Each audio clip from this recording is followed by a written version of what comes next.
Hey guys, Shri Kurudumalai temple అన్నమాట. కురుడుమలై అంటేనే గణపతి స్వామి విగ్రహం ఉంటుంది. చాలా పెద్దగా ఉంటుంది. మనకి ఇక్కడ ఏంటంటే ఈశ్వర టెంపుల్ దగ్గర మనకి నంది వాహనం ఎలా ఉంటుందో ఇక్కడ గణపతి టెంపుల్ అన్నమాట. సో మనకి ఇక్కడ ఎలుక స్వామి అంటే మూషిక వాహనాన్ని పెట్టుంటారు. ఇక్కడ ఈ పిక్చర్లో చూడండి. సో ఇదన్నమాట.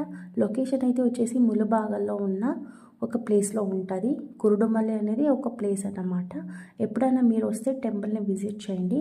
ఇక్కడ మనకు ఈశ్వర సమేత క్షమరాంబ టెంపుల్ కూడా ఉంటుంది. అంటే సోమనాథేశ్వర క్షమరాంబ అని. ఈ టెంపుల్ అయితే చాలా ఓల్డ్ అండి. ఇక్కడ చూడండి, చాలా ఈ కొండల్లో మధ్యలో ఈ టెంపుల్ ఉంటుంది. చాలా పురాతనమైనది. సో ఏంటంటే ఇంకొకటి మనకు ఎవ్రీ డే ఆఫ్టర్నూన్ మనకు ఫుడ్ కూడా ఉంటుంది. ఇక్కడ ప్రసాదం అన్నమాట. ఇక్కడ టెంపుల్స్ ప్లేసెస్ వేసారు. ఇంకా లాస్ట్ వస్తే మనకు ఒక 3 టెంపుల్స్ కంప్లీట్ అవుతుంది.